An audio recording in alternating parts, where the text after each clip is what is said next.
Channel को subscribe करें और बेल आइकन को प्रेस करें वीडियो सबसे पहले देखने के लिए। इस वीडियो में आज मैं बात करने वाला हूं इंडियन कार्टून के बारे में, इंडियन कार्टून इंडस्ट्री के बारे में। और क्या ऐसा है कि भारत में जो पहले कार्टून्स दिखाई जाती थी वो बहुत ज्यादा अच्छी होती थी, अभी की कार्टून जितनी अच्छी नहीं होती। देखो भाई, ये ऐसा भी हो सकता है कि शायद मेरी उम्र अब कार्टून देखने की नहीं है, मैं अब छोटा बच्चा तो नहीं हूं, इसलिए मुझे शायद आज की कार्टून अच्छी नहीं लगती। लेकिन ऐसा कुछ नहीं होता, मैं अभी भी कार्टून्स देखता हूं और पुरानी कार्टून्स मुझे ज्यादा बेटर लगती हैं। अब मेरी अकेले की राय कोई मैटर नहीं करती, तो मैंने आज के बच्चों से पूछा कि आप कौन सी कार्टून देखना पसंद करते हो, तो मैंने उन्हें पुरानी कार्टून्स यूट्यूब से दिखाई और नई कार्टून्स भी वो देखते ही हैं। तो आप मानेंगे नहीं, उन्होंने कहा कि पुरानी कार्टून्स ही ज्यादा बेटर थी। कुछ बच्चों को अभी की पसंद आती हैं। तो आज बात करते हैं भाई इस चीज के बारे में। अब मैं थोड़ा पुराने दौर पे आपको ले जाता हूं, जब हर वक्त कार्टून नहीं चला करती थी। मैं आपको बता दूं, जब दूरदर्शन था, DD1 था, DD2 था, DD2 भी था, मेट्रो बोलते थे जिसे। तो वहां पर क्या होता था कि डेली शाम को 6 बजे या 5 बजे सिर्फ आधा या 1 घंटे का शो आता था, जिसमें डिज्नी की कार्टून्स आती थी। डिज्नी टाइम ऐसे करके आता था। उसमें कार्टून नेटवर्क टाइम भी आने लगा था बहुत बाद में, 2010 के बाद आई थिंक। बट ये बात मैं जो कर रहा हूं वो कर रहा हूं 2000, 2001, 2002 इस वक्त की। तो 2000 अर्ली 2000 में जो था वो दूरदर्शन काफी मतलब बढ़िया था। इसके बारे में अलग बात करेंगे, दूरदर्शन कैसे डाउनफॉल हुआ, उसका क्या हुआ, वो बात करेंगे। लेकिन आज कार्टून की बात कर रहे हैं। तो 1 घंटे कार्टून आया करती थी। फिर आया केबल टीवी का जमाना, जब हर घर में केबल टीवी आ गया और जो सैटेलाइट वाला जो अभी DTH आ गया वो आ गया। उसके बाद क्या हुआ, लोगों को एक्सेस हुआ कार्टून नेटवर्क, हंगामा, निकलोडियन, डिज्नी, डिज्नी जूनियर और ये सारी जितने भी कार्टून के चैनल है भाई, आप उसे कभी भी दिन रात कभी भी उठा के देख लो, कार्टून ही चलती रहती थी। तो बच्चों के मजे आ गए। आजकल के बच्चे वैसे ज्यादा टीवी देखते नहीं है, तो क्यों नहीं देखते वो भी बात करेंगे हम। तो अब बहुत सारी कार्टून आ गई लोगों के पास। उस वक्त में क्या क्या आता था, पावर पफ गर्ल्स आता था, Dexter's Laboratory, Johnny Bravo, Pokemon, Digimon, Beyblade, क्या क्या ऐसी ऐसी कार्टून है। मेरे आप देखोगे ना, मेरा पूरा कमरा ऐसे कार्टूनों से भरा हुआ है। Courage the Curly Dog Show, Courage the Curly Dog Show आता था एक, वो बुगा बुगा बुगा ना समझ डॉगी। तो ये जो कार्टून्स थी बहुत ही पॉपुलर थी। अब ये जो कार्टून्स थी, Courage the Cowardly Dog, Power Puff Girls, Teen Titans और पोकेमॉन, ये अलग अलग देशों से आई थी। तो जो Courage the Cowardly Dog, Dexter's Laboratory, Flintstone है ना, ये जो कार्टून थी ये अमेरिकन ओरिजिन की थी। मुख्य तौर पर पूरी दुनिया में 2 ही ऐसे देश हैं जो कार्टून सबसे अच्छी बनाते हैं और ज्यादा बनाते हैं। अब जो पोकेमॉन है वो दरअसल कार्टून नहीं है, वो एनिमे है। ये एक अलग चीज है जो कि कार्टून जैसी दिखती बट ये कार्टून होती नहीं है, ये जापानीज ओरिजिन की होती है। अभी आप जो देखते हो ना कार्टून, फिर उसके बाद वक्त आया 2005 का, तो फिर डोरेमोन आया। डोरेमोन, शिनचैन, निंजा हथौड़ी, परमैन, कितरेत्सु, कोचिकामे, आप नाम लो, सागर भाई ने सब देखे हुए हैं। तो ये जो थे ये एनिमे थे, ये जापान ओरिजिन से आए थे और इन्होंने भी धमाल मचा दिया। तो यहां मैंने बात की अमेरिकन कार्टून की और मैंने बात की जापानीज एनिमे की। एक और कार्टून पूरा संसार था कार्टून का, वो सबसे पहले आया था, जो है डिज्नी का मिकी माउस। बाद में वो मिकी माउस क्लब हाउस आ गया, वो बाद में आ गया।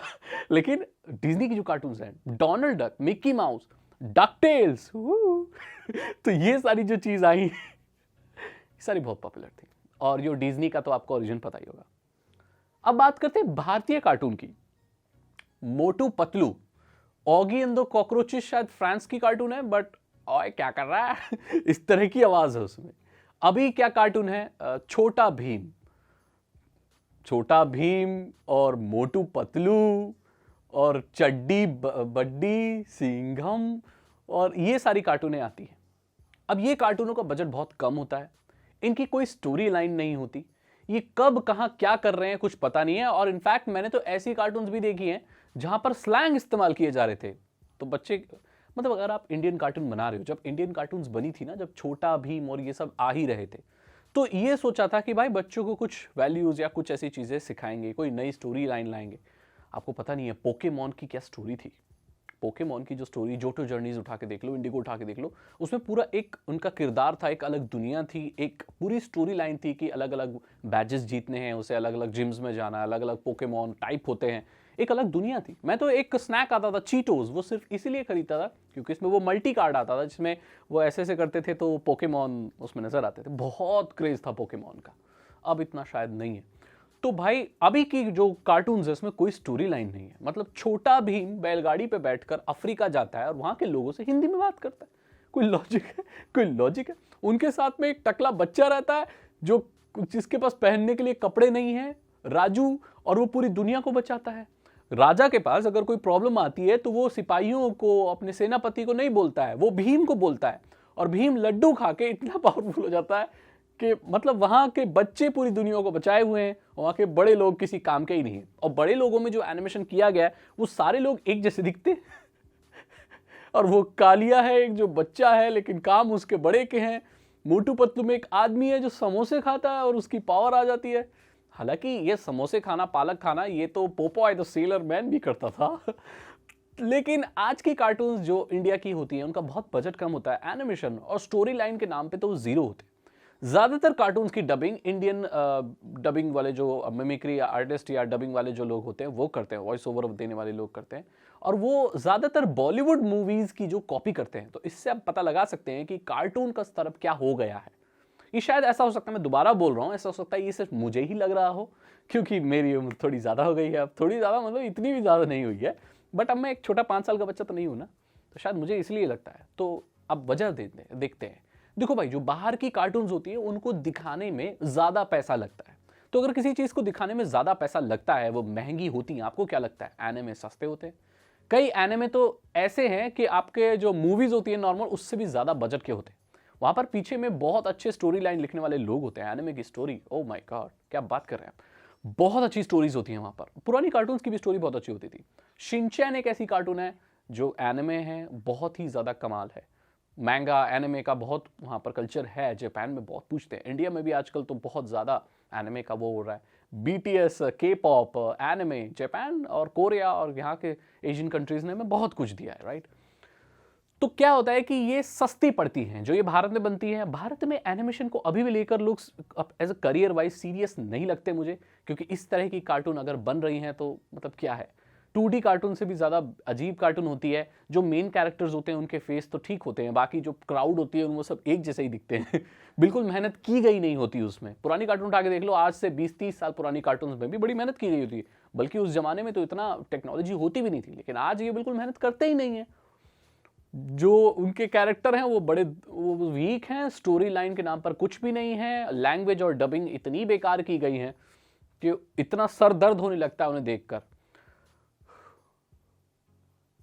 क्योंकि उनको ज़्यादा पैसे कमाने।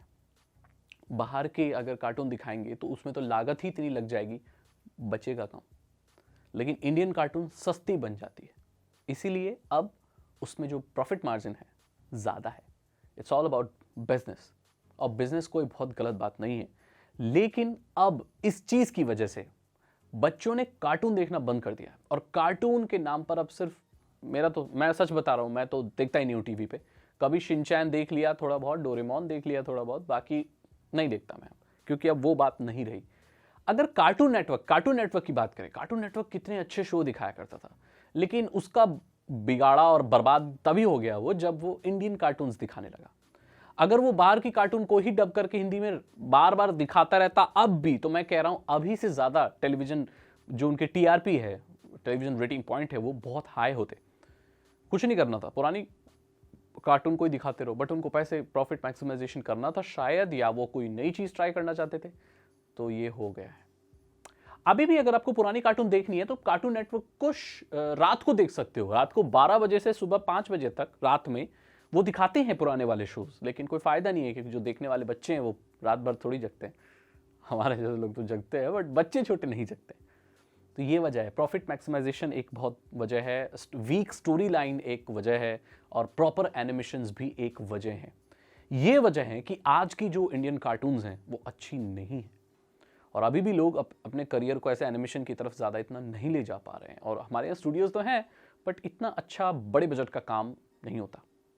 अब देखते हैं क्या होता है, क्या अच्छी कार्टून्स बनेंगी। मुझे तो यही उम्मीद है कि अच्छी कार्टून्स आएंगी, या वो वक्त, वो एरा डिज्नी का और कार्टून नेटवर्क के नेटवर्क जो भी कार्टून्स थी, Courage the Cowardly Dog, Mickey Mouse, Popeye, Tom and Jerry, ये सब वापस आएगा। और देखते हैं। अगर आपको ये वीडियो अच्छी लगी तो इसे लाइक करें, अपने दोस्तों के साथ शेयर करें। अगर आपको लगता है कि इस टॉपिक के बारे में बात करके मैंने बहुत अच्छा किया, आप भी मेरी बात से सहमत है तो इस वीडियो को लाइक करें और अपने दोस्तों के साथ इस वीडियो को शेयर करें। शायद ये बात कार्टून वाले चैनल्स के पास पहुंच जाए और वो पुराने शोज फिर से दिखाना शुरू कर दें और हम सब फिर से देख पाएं अच्छे शो या और अच्छे शोज बन पाएं। अगर आपको ये वीडियो अच्छी लगी तो उसे लाइक करें, अपने दोस्तों के साथ शेयर करें। साइबर सिक्योरिटी और इथिकल हैकिंग में इंटरेस्ट है तो डिस्क्रिप्शन चेक करें। 299 रुपीज के 3 इथिकल हैकिंग कोर्सेज हैं जो आसान भाषा में आपको इथिकल हैकिंग सिखा देंगे। मैं मिलता हूं आपसे अगली वीडियो में। Thank you so much and good bye.